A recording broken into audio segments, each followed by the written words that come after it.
Gente, geração vida, meus amores, como vocês estão? Que saudade dos nossos ensaios. Eu espero que em breve nós possamos estar juntos novamente, né? Me foi dada aí a missão pelo Vitor desse desafio da gente continuar falando sobre o livro de Neemias, no capítulo 2. E eu quero estar compartilhando isso com vocês, para que possamos juntos estudar e entender esse capítulo, tá bom? Vamos lá. Eu separei, gente, 3 tópicos. O primeiro tópico é a importância de um bom relacionamento. A partir do momento que Neemias ele entende a situação da sua cidade, da cidade do seu povo, ele entende que a destruição, a devastação gerou um caos, então ele quer ter uma ação, ele quer fazer alguma coisa para mudar aquela realidade, né? Então o que ele faz? No capítulo 2, Neemias ele vai trabalhar. Ele tinha um ofício que ele era copeiro-mor. Ele servia bebida ao rei. Antes de servir, ele experimentava aquela bebida para ver se estava tudo ok, se não estava envenenada. Desculpa. E aí ele servia a bebida ao rei. Então, esse era um ofício dele. Ele acordou um dia comum e foi para o trabalho. Quando ele chegou, né, ele estava muito abatido, muito triste com a notícia. E isso não era uma coisa habitual dele, ele era uma pessoa feliz, servia o rei com alegria.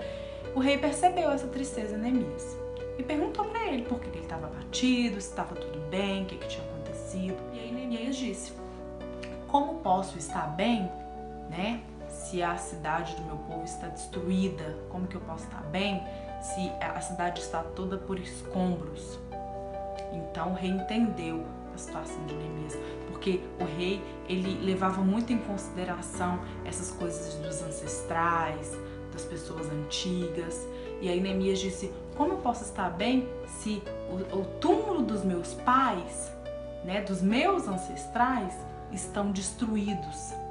Então ele trouxe para o rei uma coisa que era uma coisa que eles tinham em comum e que ele sabia que o rei se importaria. E aí o rei pergunta para ele, fala assim: Neemias, o que eu posso fazer para te ajudar com relação a isso? O que você deseja? E aí Neemias diz que desejava reconstruir a cidade. Ele foi muito claro, ele fala assim: rei, eu desejo reconstruir a cidade dos meus pais. E aí Neemias ele faz alguns pedidos para o rei com relação a isso, né? Ele pede ao rei cartas de apresentação, porque ele passaria por algumas cidades para chegar a Jerusalém. Então ele precisaria de apresentar essas cartas para que o rei da cidade deixasse ele passar, para que os governadores, tá, gente, não eram reis, governadores da cidade deixassem ele passar. Então o rei cede para eles essas cartas de apresentação e ele pede mais ao rei. Ele fala: rei, eu também preciso de materiais. Eu vou chegar em uma cidade devastada, destruída, para reconstruí-la, eu preciso de material. Então o rei cede para ele as cartas, cede para ele material, cede para ele soldados, cede para ele tudo que ele precisava para concluir essa missão. E o rei ainda pergunta para ele: Neemias, quando você vai voltar? E aí ele, né, na Bíblia não fala a data, mas ele aponta para o rei uma data e o rei autoriza então que ele parta. Então Neemias vai. Então aqui, gente, até então a gente entendeu que Neemias ele tinha um bom relacionamento com o rei. Por quê? Por que o rei foi tão generoso com Neemias? Porque antes disso acontecer, Neemias ele entendeu a necessidade do povo dele. Ele abriu o coração. Ele foi assim, ele foi atento ao que Jesus queria, ao propósito de Deus na vida dele. Então, quando você abre o seu coração, quando você está disposto a cumprir o desejo do Senhor na sua vida, os projetos de Deus, ele então abre portas, ele abre caminhos para que isso aconteça. Então Deus, ele abriu o coração do rei e o rei fez com que o propósito de Neemias desse início. Então Neemias foi, né, pela cidade, em busca do propósito dele, com o material, com os cavaleiros e seguiu em frente.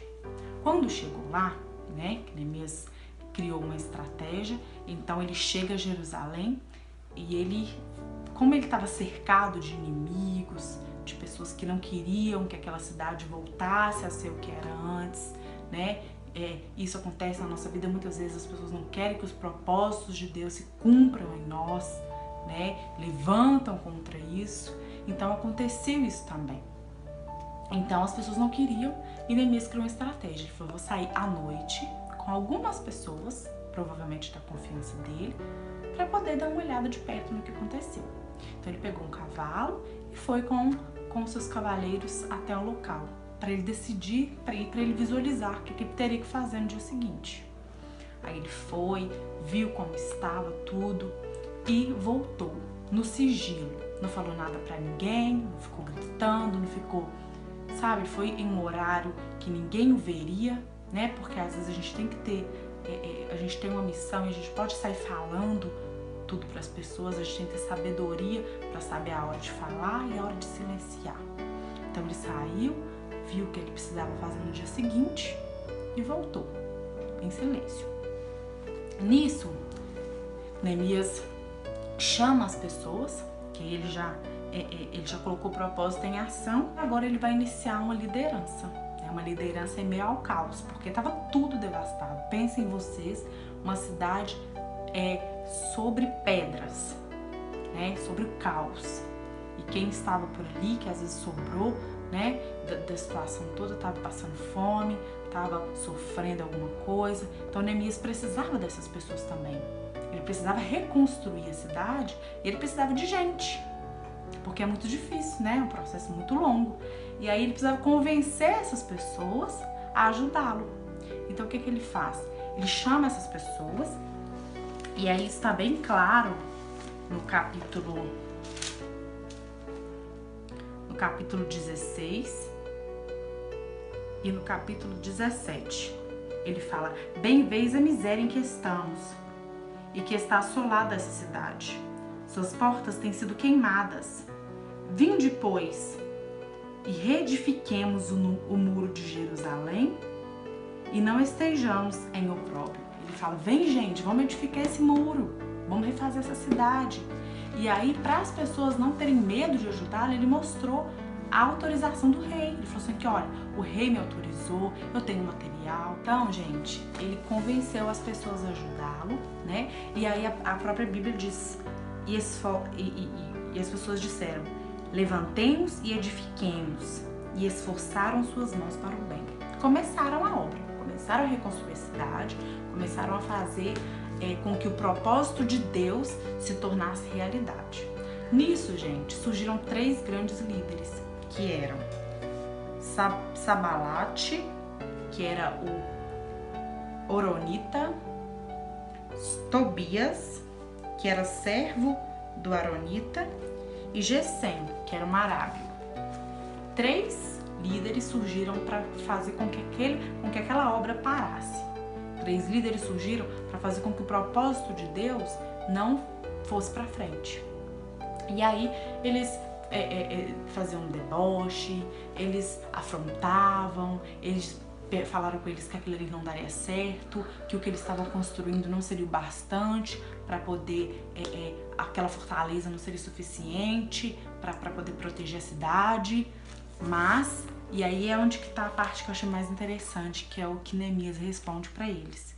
Então lhes respondi e disse: o Deus dos céus é quem nos fará prosperar, e nós, seus servos, nos levantaremos e edificaremos. Mas vós não tens parte, nem justiça e nem memória em Jerusalém. Nós faremos com que a vontade de Deus seja feita. Vocês não têm parte com isso, vocês não conhecem a nossa história, vocês não sabem o que foi feito aqui. E nós faremos cumprir a vontade de Deus sobre esse lugar. Foi o que ele quis dizer para eles.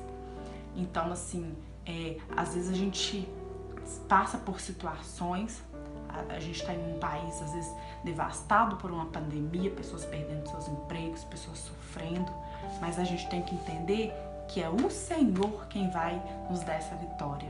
Que não somos nós, não são os médicos, não são nossos governantes, não são os pastores, não são... É Deus. porque tá além do nosso poder de escolha, tá além do nosso poder de ação, tá nas mãos de Deus. E foi o que Neemias respondeu para ele e continuou a edificar o local. Então é uma parte muito interessante que fala da ação de Neemias após receber a notícia. Ele foi estratégico, ele foi inteligente, ele entendeu que Deus era o centro daquilo e tudo que ele fez ele colocou nas mãos de Deus. E quando ele foi levar ao rei essa notícia, quando ele foi pedir ao rei ajuda, ele orou a Deus e falou: Senhor, é agora, preciso do Senhor. E Deus deu a vitória para ele. Então não se esqueçam, gente, como o Vitor falou, as nossas orações são muito importantes. Vamos orar pela nossa nação, pela nossa família, pedir a Deus que faça a vontade dele na nossa vida e que tudo vai dar certo em nome de Jesus. E aí agora, que é a parte legal do desafio, a gente desafia uma outra pessoa para poder continuar no capítulo 3. Eu quero ouvir de você, Dani, como que essa história continua, o que acontece depois, como que funciona essa edificação, como que isso se dá. Um beijo.